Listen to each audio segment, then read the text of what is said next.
বাংলাদেশের একটা চরম সংকটের মুহূর্তে চৈতন্যের জন্ম।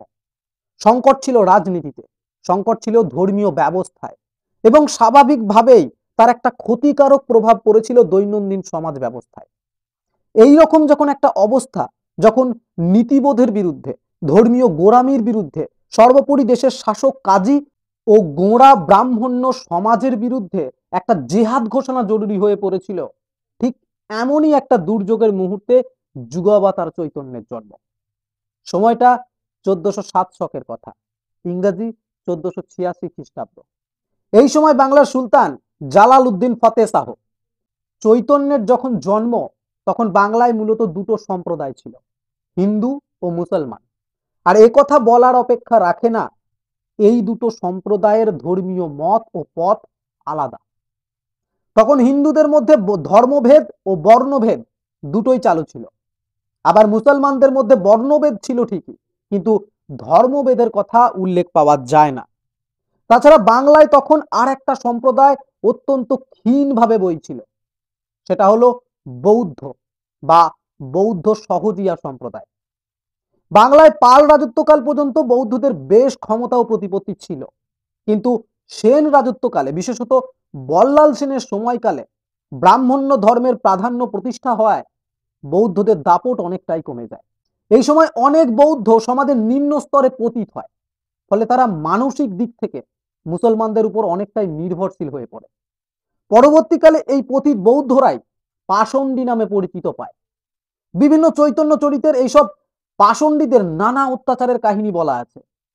চৈতন্য যতদিন বাংলায় ছিলেন ততদিন পাষণ্ডীদের সাথে প্রায়শই প্রত্যক্ষ সংগ্রামে জড়িয়েছিলেন, বিশেষত সন্ন্যাসের আগে ও সন্ন্যাসের সময়কালে। এছাড়াও চৈতন্যের সময়কালে হিন্দুদের মধ্যে আরো 3টি ধর্মীয় সম্প্রদায় ছিল, শৈব, শাক্ত ও বৈষ্ণব। এছাড়াও অনেকগুলো ধর্মীয় উপসম্প্রদায়ও ছিল, যেমন সৌর, গানপত্য, পাশুপত, পাঞ্চরাত্র, কাপালিক, কৌল প্রভৃতি। কিন্তু জৈন সম্প্রদায়ের তেমন কোনো অস্তিত্ব ছিল বলে মনে হয় না। তবে সে সময় হিন্দুদের মধ্যে সবচেয়ে তেজি ছিল গোঁড়া পণ্ডিত বা ভট্টাচার্যরা। এই সময় রক্ষণশীল ব্রাহ্মণ পণ্ডিতেরা কথায় কথায় স্মৃতিশাস্ত্র আওড়াতেন। জিমুদবাহন, সুলোপানি, রঘুনন্দন প্রভৃতি স্মার্ত পণ্ডিতদের ছকে বাঁধা আইনের বাইরে সাধারণ মানুষ এক পাও হাঁটতে পারতেন না। স্মৃতিশাস্ত্রকারেরা তাদের প্রামাণ্য গ্রন্থ হিসাবে বেছে নিয়েছিলেন মনুসংহিতাকে। অবশ্য প্রামাণিক হিসেবে শুধু মনুসংহিতা নয়, যাজ্ঞবল্ক্য, অত্রি, পরাশর, বশিষ্ঠকৃত সংহিতা থেকে কিছু নিয়েছেন, কিছু বাদ দিয়েছেন। অবশ্য সব ক্ষেত্রে স্মার্ত পণ্ডিতেরা সংহিতাকে অনুসরণ করেছেন এমনও নয়, তারা নিজেদের মতন চিন্তা ভাবনাও সেখানে ঢুকিয়েছেন। কিন্তু জাতপাতের বিচারে ও ধর্মীয় বেড়াজালের নিগুড় বন্ধনে এর যা কিছু ভালো দিক ছিল তা সবই খারাপের মধ্যে ঢেকে গিয়েছিল। একথা হলপ করে বলাই যায়, মধ্যযুগে চৈতন্যের সময় স্মৃতিশাস্ত্রের চেয়েও স্মৃতিশাস্ত্রের বিকৃতির ছাপ অধিকতর সমাজ জীবনে পড়েছিল। আর এর জন্য দায়ী তৎকালীন ব্রাহ্মণ্য সমাজ। 80 বছর বয়সে যারা 13 বছরের মেয়েকে বিয়ে করতে পিছ পা হতো না, কিন্তু সেই মেয়ে যৌবনে ব্যভিচার করলে বা মৃত স্বামীর সঙ্গে সহমরণে না গেলে তাদের ধর্মনাশের কারণ হতো। শিক্ষিত চৈতন্য ব্রাহ্মণ্য সমাজের এ ধরনের নীতিবিরুদ্ধ গোঁড়ামি বরদাস্ত করতে পারেননি। তা বলে আবার এটা নয় যে চৈতন্যের কোনো গোঁড়ামি ছিল না। তিনিও বলেছিলেন স্ত্রী দর্শন বিষ ভক্ষণের সমতুল্য, কিন্তু তার এসব কথা ও কাজের মধ্যে কোনো মিল ছিল না। স্ত্রী সঙ্গের ভয়ে যৌবনবতী বিষ্ণুপ্রিয়াকে ছেড়ে সন্ন্যাসী হয়েছিলেন। সেই সন্ন্যাসী চৈতন্যই আবার অন্যতম পার্ষদ সন্ন্যাসী নিত্যানন্দকে গৌরীদাস পণ্ডিতের ভাই সূর্যদাস সরখেলের 2 মেয়ে বসুধা আর জাহ্নবীকে বিয়ে করার জন্য আদেশ দিচ্ছেন। বস্তুত চৈতন্য মনের দিক থেকে কোনোদিনই সন্ন্যাসী ছিলেন না। মা ও স্ত্রীকে নিয়ে তিনিও গৃহী হতে চেয়েছিলেন। প্রিয় পত্নী লক্ষ্মীপ্রিয়ার অকাল মৃত্যু না ঘটলে চৈতন্যের এই গৃহত্যাগী ভবঘুরে বাউন্ডুলে জীবন হয়তো অন্যরকম হতে পারত।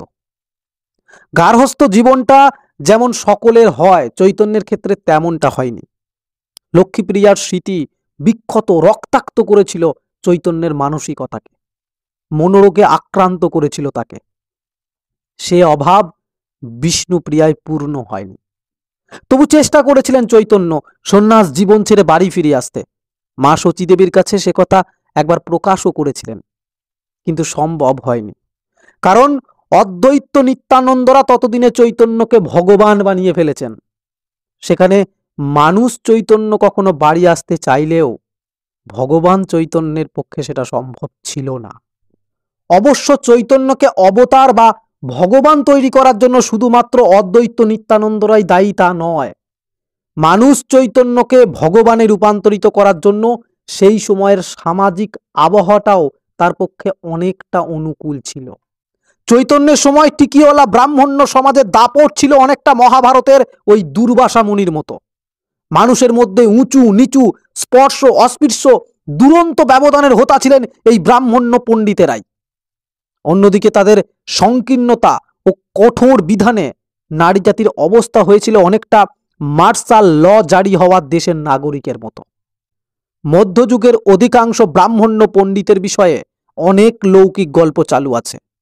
এসব গল্পে তাদের শিক্ষা দীক্ষা সামাজিকতা বা মহানুভবতা কোনো কিছুরই প্রকাশ পায় না, বরং তাদের বর্বরতা অমানসিকতার ছাপটাই স্পষ্ট হয়ে ওঠে।